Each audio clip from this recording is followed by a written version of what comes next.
G'day guys, thanks for joining me in what should be video number 3 in the Overland Track series. And I'm going to be straight up and tell you that there is so much noise going on here right around me now, construction and leaf blowers and stuff. I'm hoping I'm going to get a window of about 10 minutes just to run through my food for the Overland Track without too many noisy distractions.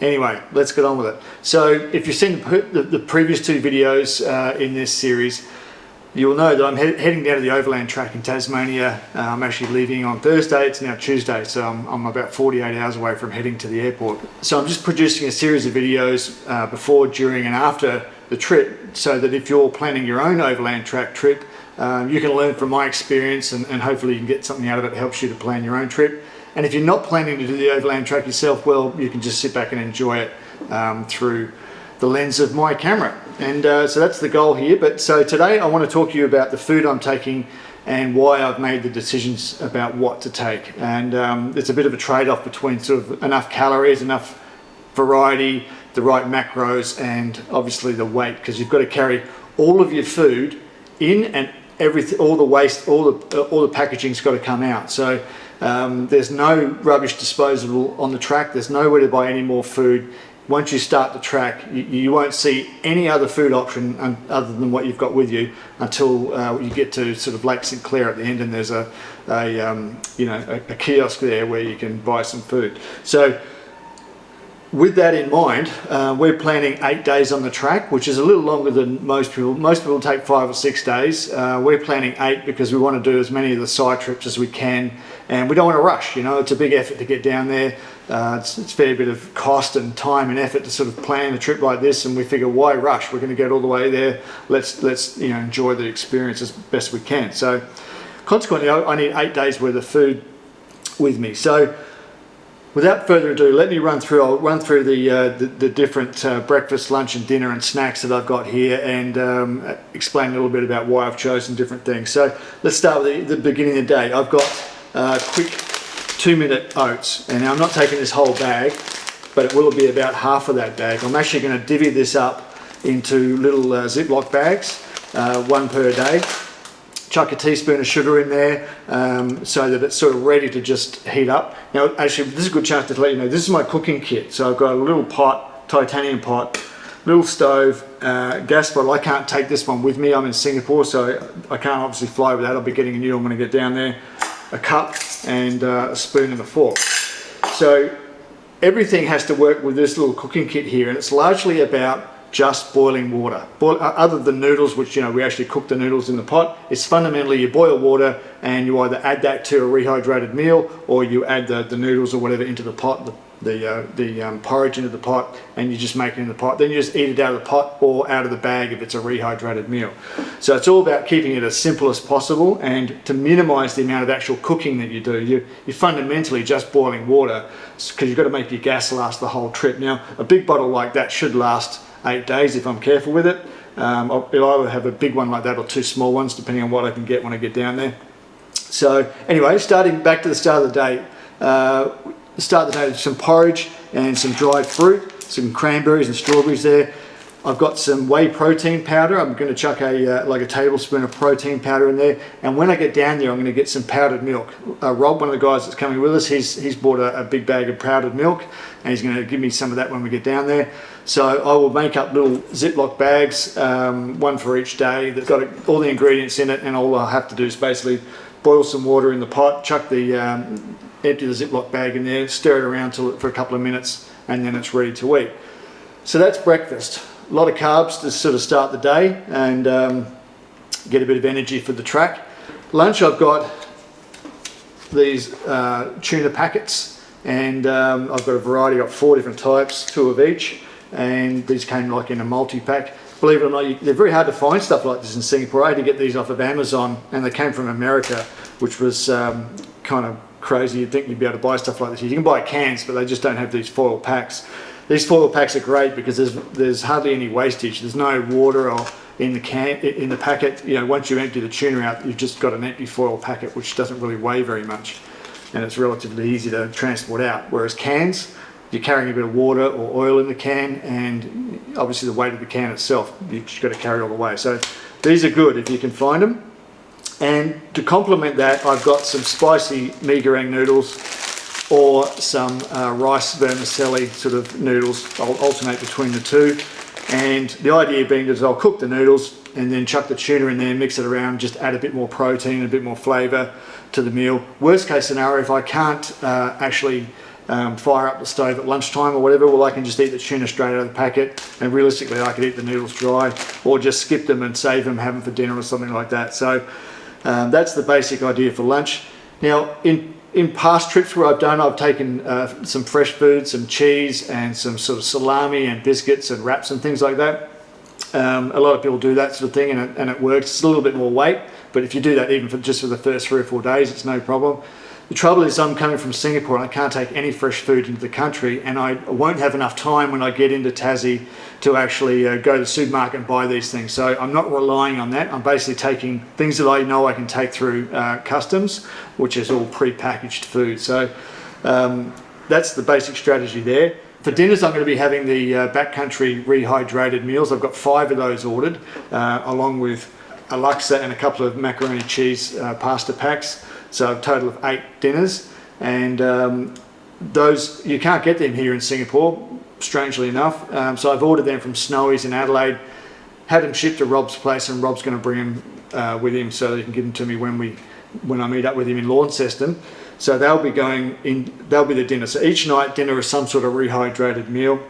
First night will be this laksa thing, which I've got here, quite heavy and quite substantial. So I'll get that one out of the way early, like night one, and then I'll save one of these macaroni cheese ones for the last night because they're quite light. They're about 120 grams, and the backcountry meals are sort of 180 or thereabouts. So that's dinners. Now snacks, I've got a protein bar, one for each day, a couple of different varieties there.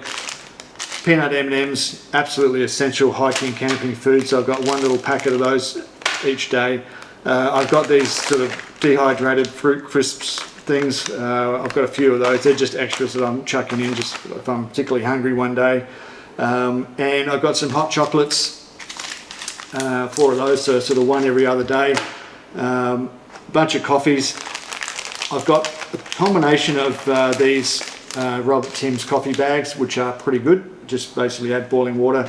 And these ones, which I found in Borneo many years ago, they're called Kapalapi, and they're basically ground coffee beans. Just put it in your cup, add boiling water, stir it around, it settles to the bottom, and you get something resembling a sort of a French press style coffee. Not bad. So that's the basic spread. So what you can see here, +5 backcountry rehydrated meals, and I've got 2 packets of beef jerky also coming with Rob, which will just sort of be supplementary sort of snacks along the way. Now I've put all this into a spreadsheet, a Google Sheet spreadsheet, and I'm going to share it with you so that if you want to see the breakdown of how this all works out from a macros point of view, it's all there for you. I'll include a link in the description below the video here. And you can go and use that as a starting point for your own trip or get some ideas or whatever. But I'll just give you a quick summary here. In terms of weight, on average we're talking about 630 grams a day of actual weight of the food, and probably by the time you take out the packaging, that's probably about 500 to 550 grams of actual food per day. So that's how much my pack will get lighter each day. Kilojoules, 8,500 per day average, which is just over 2,000 calories, which is slightly more than what I would normally eat. I generally come in a bit under 2,000 calories a day, or just day-to-day life. So that's probably about enough. Like, I mean, I do a fair bit of walking and exercise anyway, so the overland tracking isn't going to be a massive spike in effort compared to what I normally do, but it will be a little bit more. And I don't want to be starving, so it's sort of a balance between taking enough that you're not too hungry and not so much that you end up carrying all this extra weight. Now, in terms of protein, it works out exactly 100 grams a day, which is great because that's what I aim for all the time. I aim to basically get at least 100 grams of protein a day. Now, the big difference between this meal plan and my sort of normal everyday is the number of carbs, because this works out to 278 grams a day of carbs, whereas my normal diet would be under 100, 50 to 100 most days. and I normally would have higher fat, lower carb. This is lower fat, higher carb, which is just more. It's not because I feel like, oh, I need to eat more carbs, probably a little bit more. It's just more the nature of the packaged food. You know, what it's really about what's available. You know, these dehydrated meals like this, they aim for a balance of, you know, protein, fat, and carbs, and you sort of got to get what you can get. I'm yet to find any that are sort of, you know, keto or you know, high protein, high fat, low carb. If I did find them, I would try them out, because I would prefer to have lower carbs, higher fat. But for a week, for 8 days, it's no big deal. You know, it's not something I'm worried about. Overall calories is about right, a couple of thousand a day, and you know, I'll be pretty active, so it's no problem. So that's the basic macro breakdown. Now, one thing I've experienced on hiking trips in the past, unfortunately, is you get a bit constipated if you're not careful, and that can happen because you go from your normal diet, where your system is adapted to that normal diet. And normally I eat a lot of meat and vegetables and fruit, and then suddenly I stop eating all that, and I eat a lot of, you know, this dehydrated processed food, which, you know, can keep you alive for a week or two, but it's not actually what I'd call particularly healthy. And you know, your system is just not adapted to it, so you don't have the sort of the gut bacteria to deal with what you've got here, and the consequence is that your system can really grind to a halt. And I have experienced that, where, you know, 3 or 4 days into the hike, and you know, my system is just ground to a halt, and I'm starting to feel pretty ordinary. So what I'm doing is in the days leading up to the trip, I'm starting to eat more carbs. I'm starting to sort of, while I'm doing exercise, to actually get my fitness up to the level of the you know, the hiking of the track.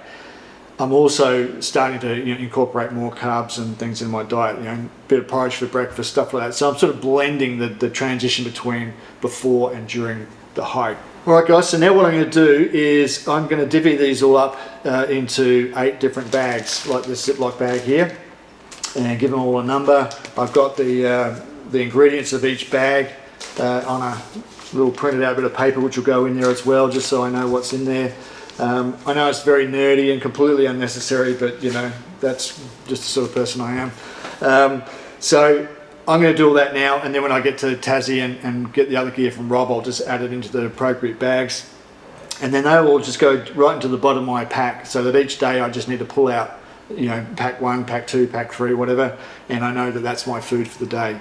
I don't have to think about, don't have to worry about what I've got left and what I haven't. I know that as long as I eat 1 bag a day, I'm going to have enough for the whole trip, and ideally I'll get to the end with practically nothing left.